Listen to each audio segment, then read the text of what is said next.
Hello friends, good morning. Welcome my YouTube channel DR education चौवन। मैं रीता यादव। तो देखिए, आज विज्ञान का 20 बहुत ही इम्पोर्टेंट क्वेश्चन है।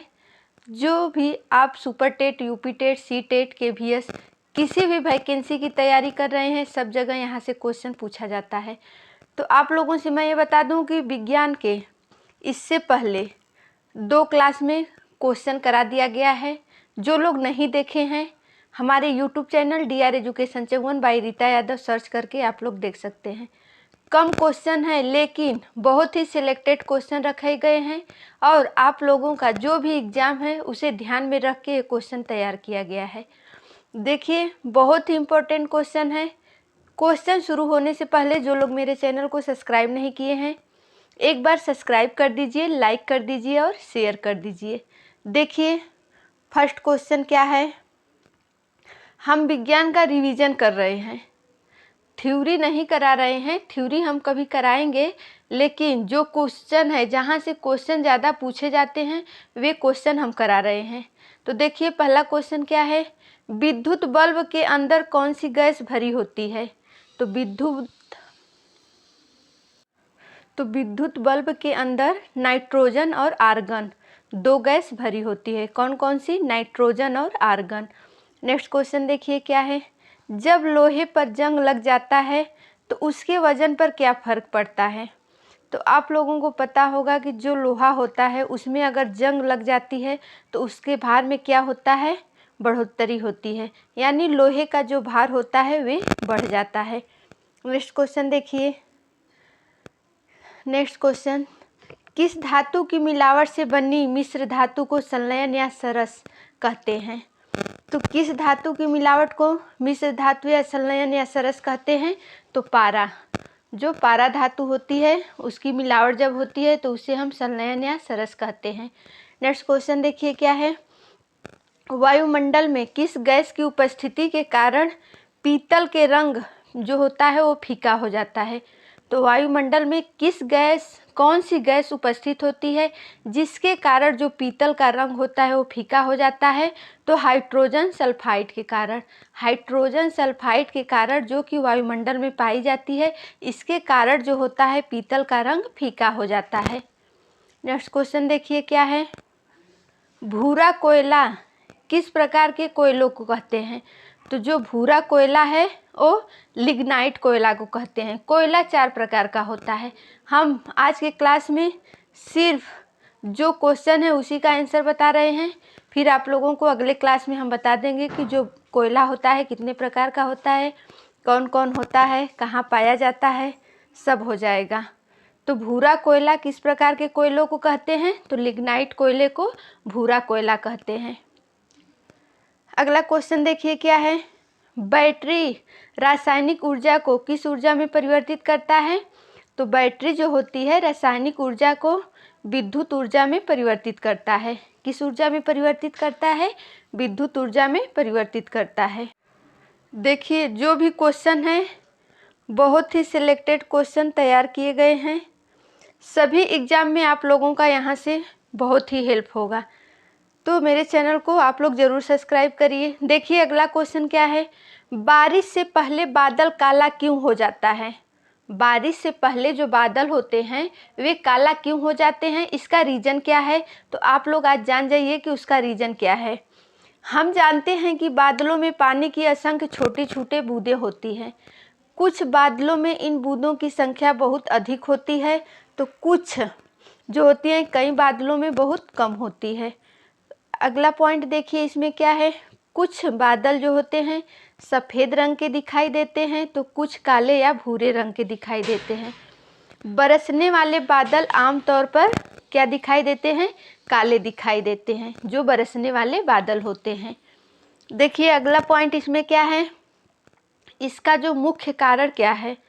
बादल जो काले होते हैं बरसते समय क्यों काले दिखाई देते हैं, तो इसका मुख्य कारण क्या है आप लोग जान जाइएगा। जब किसी वस्तु पर सूर्य का प्रकाश पड़ता है तो उसका कुछ भाग परावर्तित हो जाता है, जो रिफ्लेक्ट हो जाता है, और कुछ वस्तु द्वारा अवशोषित जो ऑब्जर्व कर लिया जाता है। सफ़ेद बादल अपने ऊपर पड़ने वाले प्रकाश को परावर्तित करते हैं। जो बादल होते हैं, अपने ऊपर जो पड़ने वाला प्रकाश होता है उसको क्या करते हैं? परावर्तित करते हैं।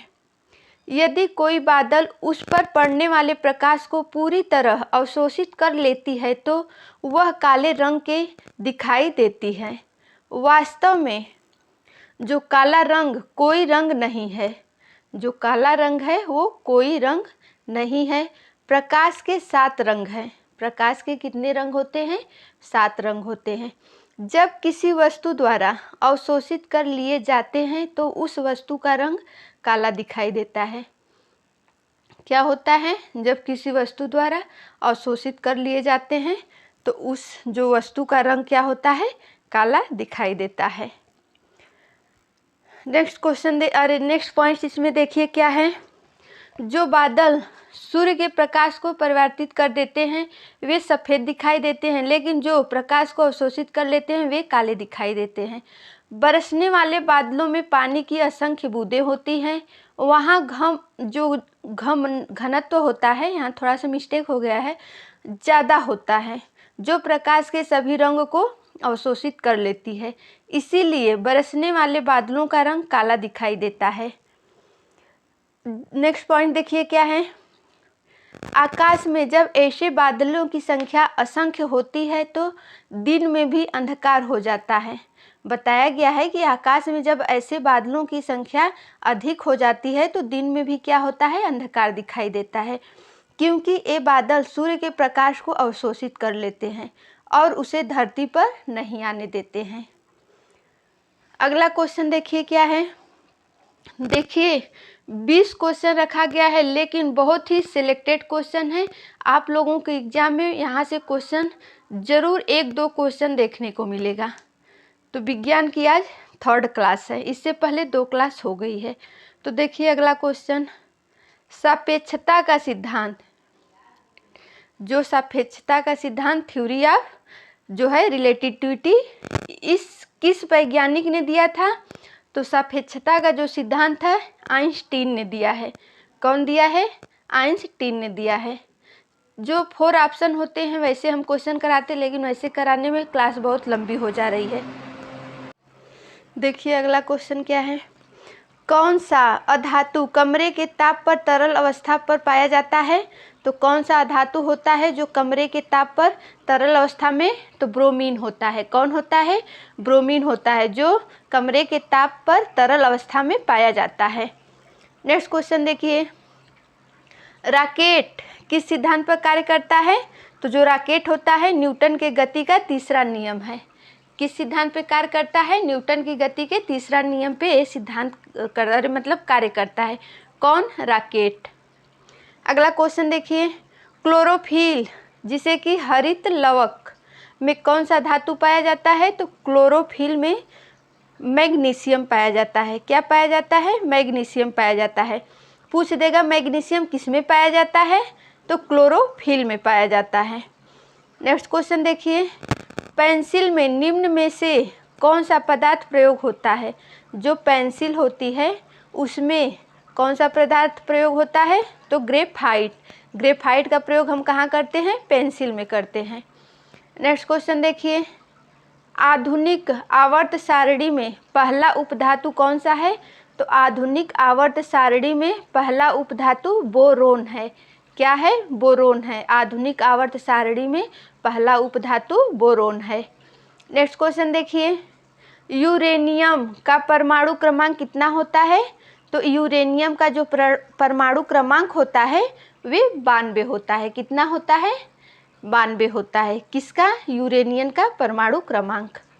नेक्स्ट क्वेश्चन देखिए, क्वार्टज के लिए रासायनिक सूत्र है। क्वार्टज के लिए रासायनिक सूत्र क्या है? SiO2 है।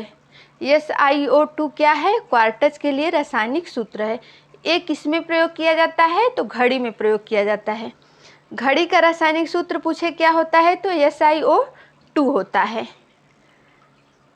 अगला क्वेश्चन देखने से पहले जो लोग मेरे चैनल को सब्सक्राइब नहीं किए हैं एक बार मेरे चैनल को सब्सक्राइब कर लीजिए लाइक कर लीजिए और शेयर कर लीजिए, क्योंकि जो भी क्लास दी जा रही है निःशुल्क दी जा रही है और जो क्वेश्चन तैयार किया गया है बहुत ही सिलेक्टेड क्वेश्चन रखा गया है, आप लोगों के एग्ज़ाम में बहुत ही हेल्प होगा। एक बार मेरे चैनल से आप लोग जुड़ के देखिए, आप लोगों का बहुत हेल्प होगा। देखिए अगला क्वेश्चन क्या है, गोताखोर किन गैसों के मिश्रण से सांस लेते हैं? तो जो गोताखोर होते हैं वे ऑक्सीजन और हीलियम, दो गैसें होती हैं। कौन कौन सी? ऑक्सीजन और हीलियम, जो गोताखोर गैस के मिश्रण हैं। अगला क्वेश्चन देखिए क्या है, इलेक्ट्रॉनिक्स के सामान जैसे कंप्यूटर, मोबाइल इत्यादि में आईसी बनाने में किसका प्रयोग किया होता है? तो जो इलेक्ट्रॉनिक के सामान होते हैं, कंप्यूटर, मोबाइल होते हैं, इसमें आईसी बनाने में सिलिकॉन का प्रयोग होता है। किसका प्रयोग होता है? सिलिकॉन का प्रयोग होता है। क्या करने में? मोबाइल और कंप्यूटर की आईसी बनाने में। नेक्स्ट क्वेश्चन देखिए क्या है, बिना मिट्टी के जल में पौधों को उगाने की प्रक्रिया को क्या कहा जाता है? तो जो होता है पौधा, उसे बिना मिट्टी के उगाने की जो प्रक्रिया होती है उसे हम क्या कहते हैं? तो हाइड्रोपोनिक्स कहते हैं। क्या कहते हैं? हाइड्रोपोनिक्स कहते हैं। क्या किसे कहते हैं? मिट्टी के जल में पौधों को उगाने की प्रक्रिया को कहा जाता है, जो बिना मिट्टी के जल होते हैं। नेक्स्ट क्वेश्चन देखिए, रेंगने वाले जीवों का अध्ययन क्या कहलाता है? तो रेंगने वाले जीवों का अध्ययन हर्पेटोलॉजी कहलाता है। क्या कहलाता है? हर्पेटोलॉजी कहलाता है।